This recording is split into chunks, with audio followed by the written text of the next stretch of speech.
One of the coolest things about backpacking is the never-ending cycle and trends and changes that happen with backpacking gear and different backpacking styles. And having backpacked for over 20 years, I have seen a ton of different trends and styles come into the backpacking world, and some of them I have adopted and really fallen in love with. But some of these backpacking trends just have not worked out for me, and I thought we would talk about some of them today. And the first one is pretty common. You probably either do it or have seen it quite a bit on trail, and that is putting your duct tape or Leuco tape or any kind of repair tape on your trekking pole. Now, I gave this a shot a couple years ago when I made the switch from a hiking stick to using trekking poles.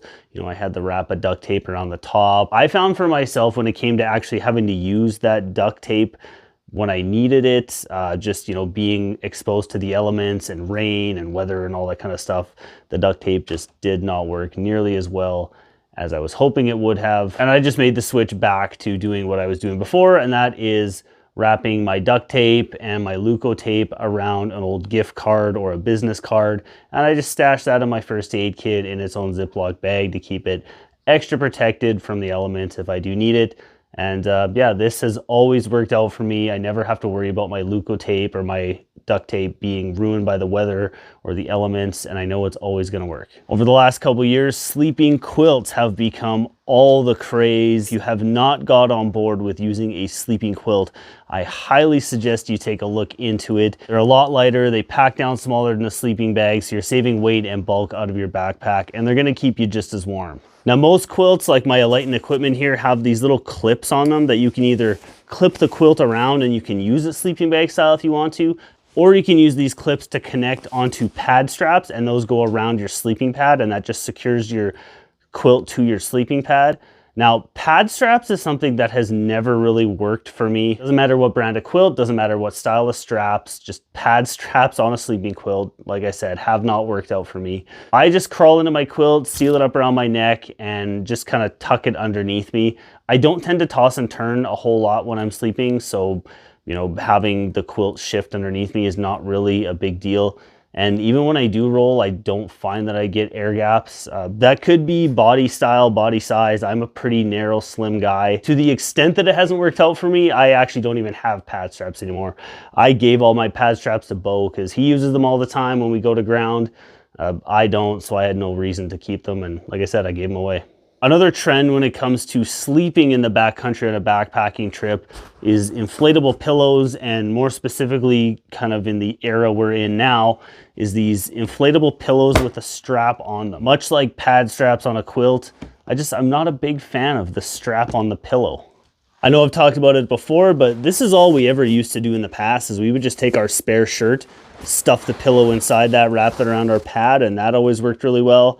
This is also really nice because it gives you that feel of almost like a pillowcase up against your face instead of that rubbery feel of these inflatable pillows. But the strap on the pillow is all the craze now. Everyone's ranting and raving about it. Everybody has to have one.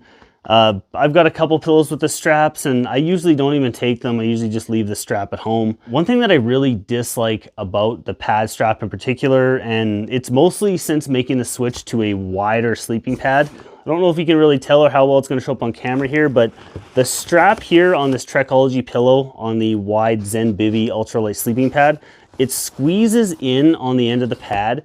And I find that really annoying when I'm trying to sleep. I'm a side sleeper, so when I'm laying on my side and I get like the side of the sleeping pad rolling up, a lot of times it's like pushing me in the mouth and just really annoying. Like I said, I'm just not a fan of the strap on the pillow. Now, the most important piece of gear we are going to have on a backpacking trip is our backpack. And a big change that I have made in my backpacking gear loadout is going to an ultralight gear loadout. Now, a lot of people, when they make the transition to ultralight and get to that 10-pound base weight, they switch away from a traditional framed backpack and they go to a frameless backpack. I have given that a shot, and just for me, it did not work out. Even with the 10-pound base weight, I don't find it very comfortable at all having all that weight on my shoulders. I much prefer having the load transfer of having a frame in the pack and carrying the weight on my hips using a pretty robust hip belt. That's just my style. That's just what works out for me. Like I said, I've got some pretty lightweight gear. I've got a sub 10-pound base weight, and a frameless pack just still does not work out for me, and I'm going to continue with my framed backpacks going forward. A lot of the choices in the gear that I carry out on trail has to do with the comfort that it's going to provide me when I'm out on trail. A piece of gear that provides me a lot of comfort out on trail is this little guy right here. This is my 5-ounce backpacking cook kit.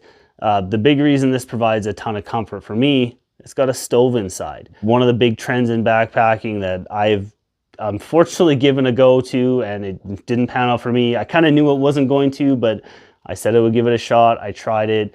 We're talking about cold soaking. I like having a hot meal at the end of the day. It's just one of those nice little luxuries that I'm not going to give up. I'm going to carry a pot. I'm going to carry a stove. Soaking my food in cold water in a peanut butter jar is just not an enjoyable thing to me. I don't want to eat cold ramen. I don't want to eat my food cold. I want to eat it warm. I want a hot meal at the end of the day. I'm carrying a pot. I'm carrying a stove. Just, I don't know.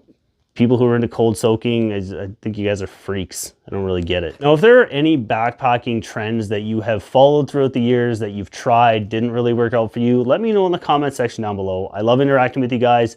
I love hearing about your guys' experiences as well out on trail. And that kind of information helps fuel the channel. It helps give me a lot of content ideas. So like I said, drop those in the comment section down below. It helps me and it helps everybody else out. If you're getting ready for some spring and summer backpacking trips and you're looking for some backpacking gear ideas for those backpacking trips, check out either of these videos here. You'll find a ton of gear in there. I'm sure you'll enjoy. And as always, I'm Matty. Thank you so much for watching, and I will see you on the next one. And go Oilers.